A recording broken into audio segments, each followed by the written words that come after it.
YouTube ಚಾನಲ್ಗೆ ಸ್ವಾಗತ. ಎಲ್ಲರಿಗೂ ನಮಸ್ಕಾರಗಳು. ವಿಶ್ವ ಜನಸಂಖ್ಯಾ ದಿನದ ಪ್ರಬಂಧ. ವಿಶ್ವ ಜನಸಂಖ್ಯಾ ದಿನದ ಪ್ರಬಂಧದ ಈ ಒಂದು ವಿಡಿಯೋ ಇಷ್ಟವಾದಲ್ಲಿ ಪ್ಲೀಸ್ ನಮ್ಮ ಚಾನಲ್ ಒಂದು ಲೈಕ್ ಮಾಡಿ, ಸಬ್ಸ್ಕ್ರೈಬ್ ಮಾಡಿ ಅಂತ ಹೇಳ್ತಾ, ಪೀಠಿಕೆ ಒಂದು ನಿರ್ದಿಷ್ಟ ಭೂಭಾಗದಲ್ಲಿ ಸ್ವಲ್ಪ ಸಮಯದಲ್ಲಿಯೇ ಜನಸಂಖ್ಯೆ ತೀವ್ರಗತಿಯಲ್ಲಿ ಹೆಚ್ಚಾಗುವುದನ್ನು ಜನಸಂಖ್ಯಾ ಸ್ಫೋಟ ಎನ್ನಲಾಗುತ್ತದೆ.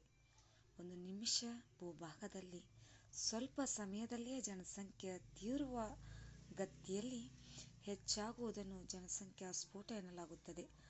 ಆಫ್ರಿಕಾ, ಏಷ್ಯಾ ಮತ್ತು ಲ್ಯಾಟಿನ್ ಅಮೆರಿಕಾ ರಾಷ್ಟ್ರಗಳು ಈ ಸಮಸ್ಯೆಯಿಂದ ತತ್ತರಿಸುತ್ತಾ ಇರುವ ಪ್ರದೇಶಗಳಾಗಿವೆ. ತತ್ತರಿಸಿ ಬೀಳ್ತಾ ಅಂತಾರಲ್ಲ ಹಾಗೆ ಆಫ್ರಿಕಾ, ಏಷ್ಯಾ ಮತ್ತು ಲ್ಯಾಟಿನ್ ಅಮೆರಿಕಾ ರಾಷ್ಟ್ರಗಳ ಈ ಒಂದು ಸಮಸ್ಯೆಯಿಂದ ತತ್ತರಿಸುತ್ತಿರುವ ಪ್ರದೇಶಗಳಾಗಿವೆ. ಜನಸಂಖ್ಯಾ ಹೆಚ್ಚಳದಿಂದ ಆಹಾರದ ಅಭಾವ, ನೀರು, ಧಾನ್ಯ,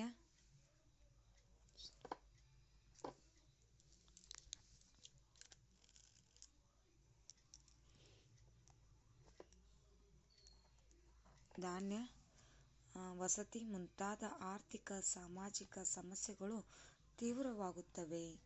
ವಿವರಣೆ: ಹಿಂದೆ ಪ್ಲೇಗು, ಸಿಡುಬು, ಮಲೇರಿಯಾ, ವಿಷಮ ಶೀತ ಜ್ವರ ಮೊದಲಾದ ಮಾರಕ ರೋಗಗಳಿದ್ದವು. ಇವು ಜನ ಬಲಿ ತೆಗೆದುಕೊಳ್ಳುತ್ತಿದ್ದವು. ಹೀಗಾಗಿ ಜನಸಂಖ್ಯೆ ನಿಯಂತ್ರಣದಲ್ಲಿರುತ್ತಿತ್ತು.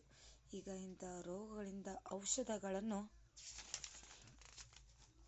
ಕಂಡುಹಿಡಿದರೂ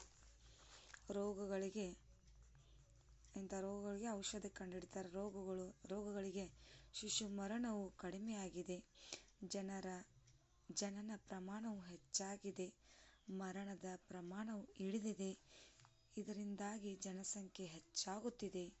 ಭಾರತದಲ್ಲಿ 100 ಕೋಟಿಗಿಂತ ಹೆಚ್ಚು ಜನರಿದ್ದಾರೆ. ಭಾರತಕ್ಕಿಂತ ಹೆಚ್ಚು ಜನಸಂಖ್ಯೆಯಿರುವ ದೇಶವೆಂದರೆ ಚೀನಾ ಮಾತ್ರ.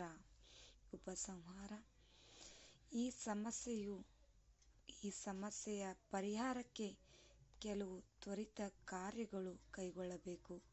ಸ್ತ್ರೀ-ಪುರುಷರ ವಿವಾಹ ವಯಸ್ಸಿನ ಮಿತಿಯನ್ನು ಹೆಚ್ಚಿಸಬೇಕು ಅಂತ ಹೇಳ್ತಾ, ಇವತ್ತಿನ ಈ ಒಂದು ಜನಸಂಖ್ಯಾ ಸ್ಫೋಟ ವಿಶ್ವ ಜನಸಂಖ್ಯಾ ದಿನದ ಪ್ರಬಂಧ ಈ ಒಂದು ವಿಡಿಯೋ ಇಷ್ಟವಾದಲ್ಲಿ ಪ್ಲೀಸ್ ನಮ್ಮ ಚಾನಲ್ ಒಂದು ಲೈಕ್ ಮಾಡಿ, ಸಬ್ಸ್ಕ್ರೈಬ್ ಮಾಡಿ, ಶೇರ್ ಮಾಡಿ, ಕಮೆಂಟ್ ಮಾಡಿ.